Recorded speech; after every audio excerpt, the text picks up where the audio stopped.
लोकतंत्र की इतनी बड़ी जीत हुई है, जहाँ पे जो सरकारें ये बात कहती थी कि हमारे मंत्रिमंडल में इस्तीफे नहीं होते, आज देश के छात्र युवा आंदोलन ने उस सरकार को नतमस्तक कर दिया। तो यहाँ पे दिल्ली विश्वविद्यालय के स्टूडेंट जश्न मना रहे हैं और इस बात को कह रहे हैं कि अभी तो ली अंगड़ाई है, आगे और लड़ाई है, लड़ना है FYUP के खिलाफ, NTA के खिलाफ, नई शिक्षा नीति के खिलाफ। लेकिन ये देखा गया कि DU ने भी अपने छात्रों को जंतर मंतर जाने का मौका नहीं दिया। बिल्कुल, एक एडवाइजरी इशू की गई जिसको सामने गेट नंबर 4 पर आयशा ने जलाया और हर तरह से इसको नामंजूर करते हुए DU के तमाम स्टूडेंट जंतर मंतर पहुंचे, लाठियां खाई, सर फुड़वाया, कोई साहिल लोचक को पहले गन तक लगी। ऐसे फरमान लगातार आते हैं देश में लोकतंत्र पर निरंकुशता लाने के लिए, लेकिन देश के छात्र युवा समझते हैं कि लोकतंत्र तो चलेगा हर तरह से विरोध से, और अपना विरोध दर्ज करते हुए इस विश्वविद्यालय के बंद होने के बावजूद दिल्ली यूनिवर्सिटी के स्टूडेंट्स लाखों की संख्या में पहुंचे। अंजलि, आप तक इस्तीफा मांग रही है, अमित शाह का, राहुल गांधी भी मांग रहे, क्या मामला यही है कि जिस तरह से 20 तारीख को शांतिपूर्ण हो रहे मार्च में पुलिस का दमन किया जाता है, लोगों के सर खोल के रख दिए जाते हैं, रिबकेज की हड्डियां तोड़ दी जाती हैं, पैलेट गन का इस्तेमाल नेशनल कैपिटल में होता है, रबर गन का इस्तेमाल होता है, तमाम ऐसे लोग, चाहे वो इरशाद हो, साहिल हो, नूतन हो, जिनका कान फट गया है, कान पटाके आए हैं, लोगों को पूरे सीने पर, हाथों में, आँख के पास पैलेट गन इंजरीज है।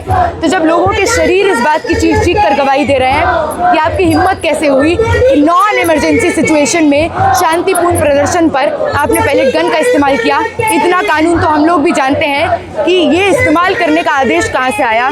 ये आदेश होम मिनिस्ट्री से आया। होम मिनिस्ट्री की कुर्सी पर अमित शाह बैठे हैं, उन्होंने जिस तरह से कहीं सिवान में AK-47 का आदेश दिया, इन सब की जवाबदेही लेते हुए अमित शाह को इस्तीफा देना होगा। तैयारी कर रहे हैं आप लोग गृहमंत्री के खिलाफ, एक बड़े आंदोलन की तैयारी बिल्कुल बिल्कुल करेंगे। आपकी हिम्मत कैसे हुई कि लोगों का सर तोड़ देने का पावर फील करते हैं? आपने लोगों को इस तरह से मारा, आपने लहू लुहान कर दिया पूरा सेंट्रल दिल्ली, लुटियंस दिल्ली की सड़कों पर। आप 20 तारीख का मंजर देखते, सड़कों पर लोगों के फटे हुए कपड़े, चप्पलें और खून के छींटे भरे हुए थे। इन सब की जवाबदेही लेनी पड़ेगी। अंजलि, आपने जैसा कहा कि अभी इस्तीफे की, अमित शाह के इस्तीफे की मांग की जारी लगातार, लेकिन कहीं ना कहीं होम मिनिस्टर ने अपना पल्ला झाड़ लिया और सब कुछ DM के मत्थे मोड़ दिया। वहीं दूसरी तरफ हमारे प्रधानमंत्री कहते हैं कि मैं बेटियों को माफ करना चाहता हूँ। तो मतलब ये किस तरीके की बयानबाजियां हैं? एक तरफ जहाँ बच्चों पर प्रहार किया जाता है पुलिस प्रशासन के द्वारा, पैलेट गन AK-47 चलाई जाती है, दूसरी तरफ प्रधानमंत्री माफ करने की बात करते हैं, होम मिनिस्टर पल्ला झाड़ने का काम करते हैं। बिल्कुल, और ये तो NTA के मसले में भी किया गया, पेपर लीक के मसले में भी किया गया। पहले पल्ला झाड़ने के लिए NTA के अलग अलग चीफ और अधिकारियों को कहा गया कि दरखास्त कर देंगे। पेपर लीक के मामले में नीचे के जो अधिकारी हैं उनको दरअसल स्केपगोट बनाकर पल्ला झाड़ने का काम सरकारें करती हैं। लेकिन इस आंदोलन ने नॉन नेगोशिएबल रूप से एक मांग रखी कि धर्मेंद्र प्रधान को इस्तीफा देना होगा, और वो होता है। उसके बाद हम देखते हैं कि अमित शाह, वाजिब सी बात है कि अपने ऊपर तो इसकी जवाबदेही नहीं लेंगे। एक गैर जवाबदेह सरकार एक दिन में तो जवाबदेही नहीं सीख जाती, लेकिन देश के छात्र युवाओं ने जवाबदेही सिखाने का जो पूरा आलम है वो सीख लिया है। तो हम लोग तो तस से मस नहीं होंगे। अलग अलग कैंपसेस में, अलग अलग लड़ाइयों में ये लड़ाई, ये मांग हमारी शुमार रहेगी जब तक कि अमित शाह कॉग्निजेंस नहीं लेते। और रही बात, आपने 15-15 साल की महिलाओं को दहशत में डाल दिया, लगातार उनके घर पे पहुंचे, गोदी मीडिया के पत्रकारों का ढावा बुलवाया, ऑनलाइन आपने कैरेक्टर असैसिनेशन से लेकर स्लैंडरिंग का पूरा एक कैंपेन अपने IT सेल को थमाया, जहां पर उन महिलाओं की इज्जत का कोई सम्मान नहीं किया गया, उनके माँ, उनके बाप, उनके परिवारों की इज्जत की कोई सम्मान नहीं किया गया। और देश का प्रधानमंत्री जो देश भर में पिछले 10 सालों में जब प्रज्वल रवन्ना, बृजभूषण, कुलदीप सेंगर का मॉडल कायम करता है, मणिपुर से लेकर बिहार में महिलाओं को नेकेड परेड करने का मॉडल कायम करता है, तो इस सरकार से हमें कोई और दूसरी तरह की बिहेवियर की न अपेक्षा थी, न उम्मीद थी। लेकिन इसलिए भी ये लोग डरते हैं, महिलाओं के सशक्तिकरण से डरते हैं, महिलाओं के आगे आने से डरते हैं, और राजनीति कर ले महिलाएं प्रोटेस्ट को लीड करने लगे। ये बात तो इनके दिमाग से कॉम्प्रिहेंड नहीं होती होगी, तो सुबुकाहट हम समझते हैं। लेकिन महिलाएं बिना डरे लगातार सत्ता की आग में आग डालकर लड़ने का काम करती रहेंगी। अमित शाह के इस्तीफे की मांग जारी रहेगी? बिल्कुल जारी रहेगी। NTA ध्वस्त करने की मांग, नई शिक्षा नीति वापस लेने की मांग, और देश के राज्य जो सत्ता में काबिज हैं गृह मंत्री, उनके इस्तीफे की मांग।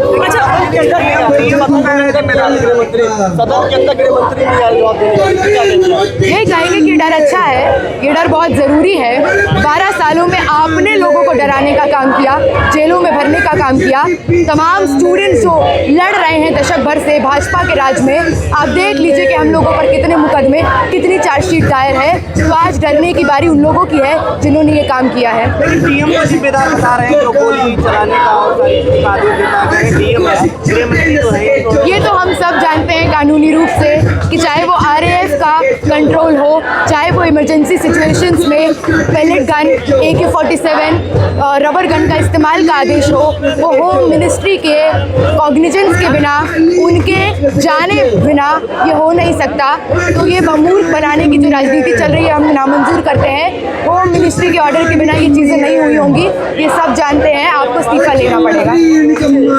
अंजलि, जैसे कि स्टूडेंट की मांगों पर और तमाम हमने सीजेपी का प्रोटेस्ट देखा, लेकिन लगातार झारखंड में आप देख रहे हैं स्टूडेंट का प्रोटेस्ट चला, उस पर कई सवालिया निशान खड़े हो रहे हैं। क्या वो लोग शांत क्यों हैं जो सीजेपी के प्रोटेस्ट में आवाज़ बुलंद करें? क्या कहना चाहिए? ये तो बहुत लोगों को भ्रमित करने के लिए, इस आंदोलन की छवि को धूमिल करने के लिए इस तरह की बातें की जा रही हैं।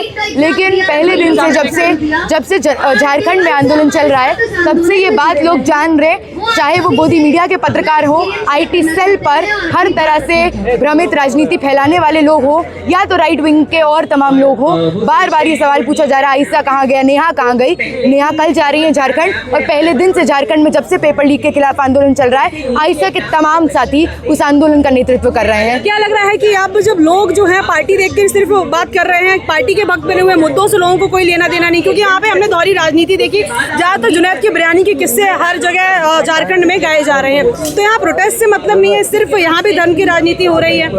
बिल्कुल, एक कोशिश तो मतलब ऐसा नहीं है कि जंतर मंतर पर भाजपा ने सांप्रदायिक नफरत फैलाने से लेकर लोगों को डराने का काम नहीं किया। और सही बात है, अगर विपक्षी पार्टियों के खिलाफ सवालिया निशान पैदा हो रहे हैं, तो भाजपा में सरकार को ये अपनी जगह दिख रही है अपनी राजनीति फैलाने की, जबकि यही सरकार इतने सालों से चुप थी। 13,000 लोगों की लाशों पर सत्ता काबिज किए हुई थी। 45 दिन 50 दिन तक जंतर मंतर पर जब लोग बैठे हुए थे, इस सरकार को नहीं दिख रहा था। लेकिन अभी घेरे में क्योंकि और सरकारें हैं, तो भाजपा। अच्छा अंजलि, क्या कारण है कि सीजेपी को प्रोटेस्ट को गैर संवैधानिक और एंटी नेशनल वगैरह वगैरह बताया गया, लेकिन झारखंड के प्रोटेस्ट को संवैधानिक और स्टूडेंट का अधिकार बताया जा रहा है? ये दोहरी राजनीति, इसको क्या कहेंगे, मतलब इसे कैसे देख रहे हैं? ये तो बिल्कुल यही है ना, क्योंकि जहाँ पर भाजपा अपनी राजनीतिक रोटियां सेक पाती है, वही प्रोटेस्ट है देश प्रेमी, वही प्रोटेस्ट है देश के पक्ष में। जहाँ पर सवालिया निशान भाजपा आरएसएस पर है, वो तो Khalistani, China funded, Pakistan funded, देशद्रोही, दहशतगर्द, हर तरह से वायरसेस का प्रोटेस्ट है।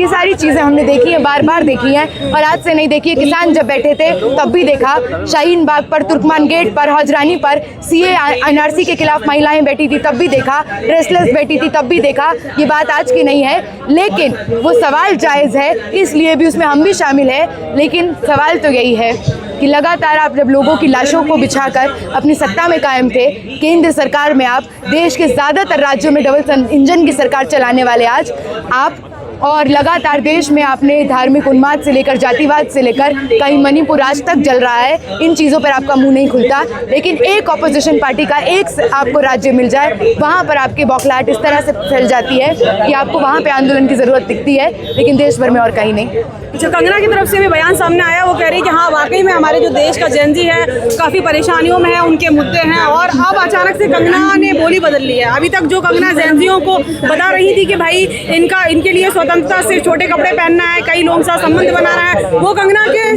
शब्द बदल गए हैं झारखंड को लेकर। तो ये तो वो तमाम लोग हैं, कंगना रनौत की खुद की बात नहीं है, स्मृति ईरानी से लेकर तमाम वो लोग जो महिलाओं के सशक्तिकरण के लिए एक समय पर मगरमच्छ के आंसू बहाते हुए दिखती थी। जहाँ पर इसी दिल्ली में जब निर्भया रेप हुआ था, तो हम लोग भी शामिल थे लड़ाई में, क्यों नहीं होंगे। हर तरह से कोई भी सरकार हो, हर तरह से सुरक्षा, समता, बराबरी का सवाल तो सवाल है, और सरकार देखकर हम अपने इशू नहीं चूज़ करते, भाजपा ये करती है। तो उस समय पर स्मृति ईरानी धरनों पर बैठती थी। आज स्मृति ईरानी को या कंगना रनौत को महिला सशक्तिकरण याद नहीं आता, जब कुलदीप सिंह सेंगर को बेल देने की बात सरकार करती है, राम रहीम और आसाराम को लगातार पैरोल पर छोड़ा जाता है। तो ये तो बहुत दोहरी राजनीति है। कल तक यही कंगना रनौत, तमाम लोग जो बहुत शांतिपूर्ण तरीके से अपनी शिक्षा व्यवस्था से लड़ रहे थे संविधान के तर्ज पर, उनको गटर छाप तक बोला। तो हमें ना इनकी हमदर्दी चाहिए, ना इनके उल जुलूल बयानों से हमको कोई फ़र्क पड़ता है। हम तो ये भी पूछना चाहेंगे कि सत्ता की कुर्सी में बैठे लोगों को फंडिंग कहाँ से आती है, अमित शाह के बेटे बीसीसीआई के चेयरपर्सन से लेकर सब कैसे बन जाते हैं, कौन सी डिग्री थी, कौन से तरह के क्रेडेंशियल थे, ये लगातार ये लोग इसी तरह का काम करते हैं। जब कोई आंदोलन इनके जवाबदेही मांगते हुए इनकी कुर्सी खाली करवाने तक पहुंच जाता है तो यही बौखलाहट होती है। हम तो कहेंगे ये बौखलाहट अच्छी है, बनी रहे। लोकतंत्र में डर होना जनता का बहुत ज़रूरी है। मेरा खुद का पैर है सबूत तो वो साक्षी जिसको इस सरकार ने वेंटिलेटर पर पहुंचा दिया, इरशाद, साहिल, तमाम ऐसे लोग जिनको पैलेट गन से इंजरी हुई, और तमाम वो संवैधानिक क्राइटेरियाज, देश के कानून इस बात की गवाही देते हैं कि होम मिनिस्ट्री के कॉग्निजेंस के बिना नेशनल कैपिटल में पैलेट गन का इस्तेमाल कैसे हुआ, रबर गन का इस्तेमाल कैसे हुआ। जवाबदेही से पल्ला झाड़ना भाजपा सरकार की पुरानी रणनीति है, लेकिन हम लोग तब तक लड़ेंगे जब तक ये सरकार इस चीज़ पर भी जवाबदेही नहीं देती। तो आप लोगों ने मोदी जी की मां को गाली दी है, अब इस तरह की बातें जो है वो की जा रही हैं कि मोदी जी की मां का अपमान किया गया था।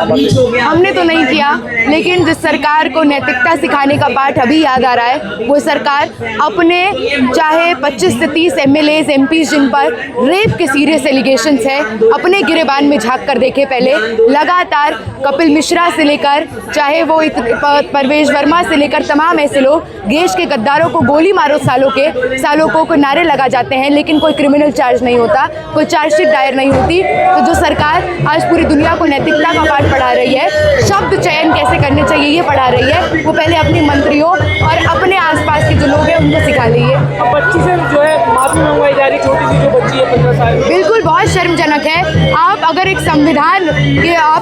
समाज में इस तरह की सेंसिटिविटी नहीं फैला पाते कि लोगों की भाषा कैसी है, तो इसका दायित्व आप पर है कि बच्चों पर है कि लोगों पर है। लोग कहाँ से गाली सीखते हैं, समाज में गाली उत्पन्न कहाँ से होती है?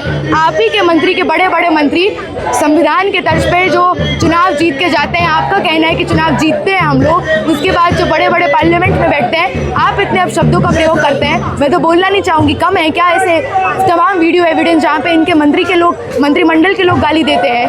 बात बहुत स्पष्ट है, इनको खासकर महिलाओं के आगे आने से दिक्कत है, इसलिए पूरा स्लैंडर कैंपेन 15 बरस 20 बरस की महिलाओं को एक तरह से तार करते हुए जो बहुत शर्मजनक है, उनको धमकियाँ देते हुए, रेप थ्रेट देते हुए पूरा स्लैंडर कैंपेन भाजपा चला रही है।